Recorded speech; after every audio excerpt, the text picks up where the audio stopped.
Bismillah ar-Rahman ar-Rahim wa salatu wa salam ala Rasulillahi sallallahu alayhi wa sallam wa ala alihi wa ashabi ajma'in. Assalamu alaikum wa rahmatullahi wa barakatuh. So, I hope to share with you some insights concerning beauty. Especially, just not the word beauty, but beauty in its essence. How do we start experiencing beauty? What's the end goal of beauty?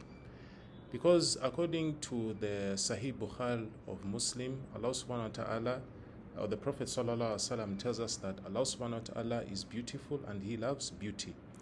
So I want us to begin our conversation knowing very well that the first step is to know that we're here in this world, we like beauty. And we are hoping one day to meet Allah subhanahu wa ta'ala, which is the ultimate beauty. But before we meet Allah subhanahu wa ta'ala or go back to Allah subhanahu wa ta'ala as the ultimate beauty, what are the experiences which we human beings follow, right from when we're a child, passing the grave, and hopefully meeting Allah subhanahu wa ta'ala one day and experiencing beauty in its true form, in its whole form. So, whenever I talk about beauty, one of the most important things we must know is that beauty is not something that we can intellectually talk about. We can never intellectually talk about beauty. That beauty, we have a scientific definition of beauty. These are the elements, this, that. We cannot talk of it in terms of scientific terms. But we can talk about beauty as a means of what our heart experiences. Because everything stems from our heart. Beauty stems from our heart. And the experiences sometimes, they cannot be experienced in words. A good example. You go outside, you look at a beautiful sunset.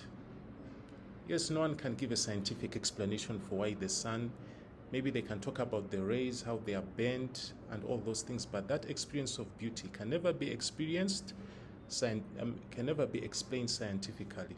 It's only the phenomenon which is happening that can only be explained scientifically.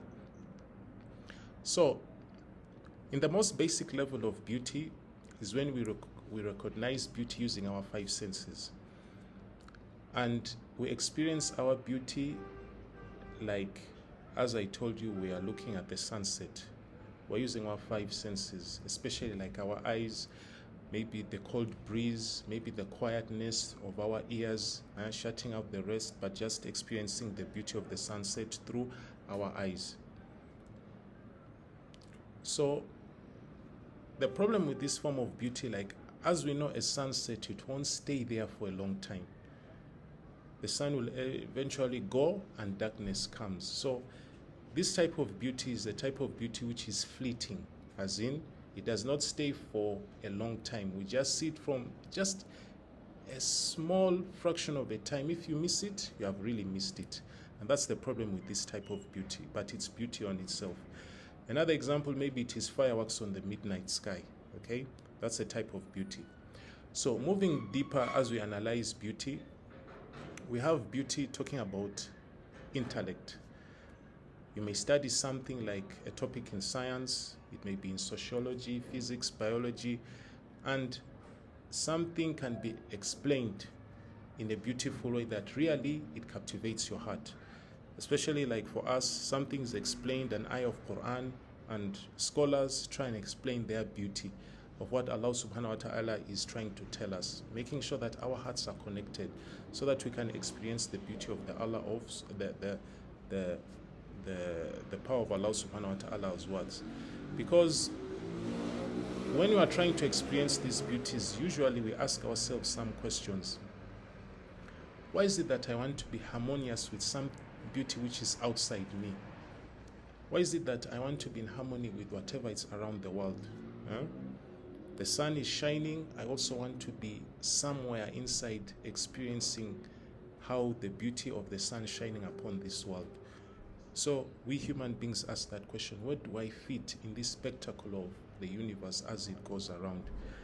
Those are questions which we ask ourselves, and they're obviously outside us, and they can be only understood when we try and appreciate the intellectual beauty. Because we ask ourselves these questions, and we also have to get answers intellectually. And that's another type of intellectual beauty. And we also try and look for what principles make designs pleasing. Obviously, all those things can be looked for intellectually. So we always try and study the universe, its beauty, how the sun rotates around the earth, how weather patterns form, but that's in a beautiful way. But the only problem with it is that it is just direct, but usually we do not feel it heartfully, because we cannot go through a science lesson and the science teacher asks us that, can you feel the definition of a hill with your heart? You can only experience the beauty of a hill if it has beautiful trees in it and everything else is beautiful.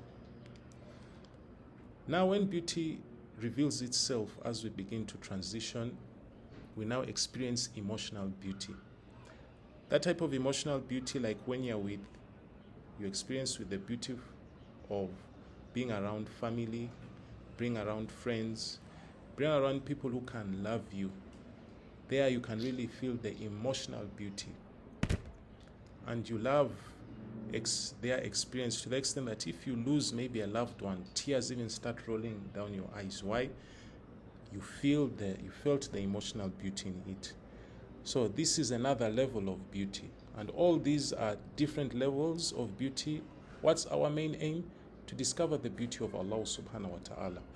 Things like the mother's love for her child. It cannot be explained scientifically. We can never explain the love of the mother for our child. It's only Allah subhanahu wa ta'ala who put the ultimate beauty, is the one who put it inside the mother. Then this is a type of beauty which I want to talk about. Another level is a beauty in which we experience something. Talking from the Islamic perspective, this is the beauty which we experience when I am standing in prayer. Knowing that I am worshipping Allah subhanahu wa ta'ala, I'm in front of Him in salah. Yes, there is more than just reciting the ayahs of the Quran, standing in front of, doing all the necessary ruku'u, sujood, but there's something beyond that, the beauty of trying to find that experience. How you know very well that you are in harmony, trying to say that, Ya Allah, I'm in front of you, I'm trying to seek you, I'm trying to find the experience of your beauty. That connection to the Creator with all His beauty, because Allah subhanahu wa ta'ala is the ultimate beauty. And this beauty then becomes a transformable force. You start transforming yourself. You want to be perfect because you are dealing with someone who is perfect.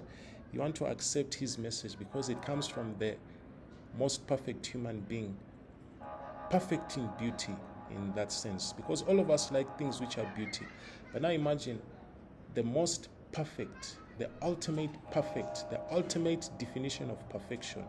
You are standing in front of the ultimate definition of perfection, experiencing, trying to ask guidance so that you are led, because all our hearts desire being perfect. But the only problem is, how do we find that perfection? It's only when Allah subhanahu wa ta'ala guides us to the ultimate perfection. So,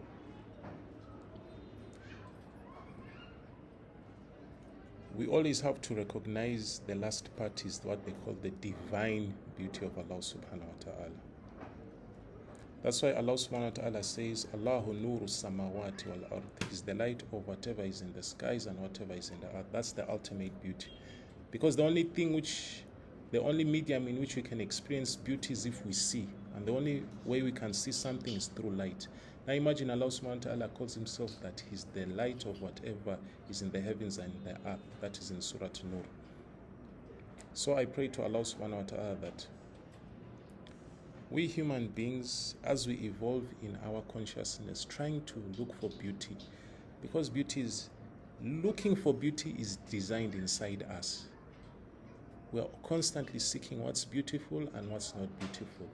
You may tie into something, an object, and you think that this is the ultimate beauty, but now something ugly or something which is not that beautiful starts to manifest inside it, you go for the next thing, then you go for the next thing, so it becomes a pattern. Then you find that I am looking for beauty in things which do not last, but Allah subhanahu wa ta'ala is the ultimate beauty. So when me and you seek for Allah subhanahu wa ta'ala in His ultimate form, wanting to experience His awe, being in front of Him, then Allah subhanahu wa ta'ala will guide us. And whenever you are being guided by the ultimate beauty, then that's when we find our purpose. Then the remembrance of Allah subhanahu wa ta'ala, who is the ultimate beauty, is where the heart finds rest. Assalamu alaikum wa rahmatullahi wa barakatuh.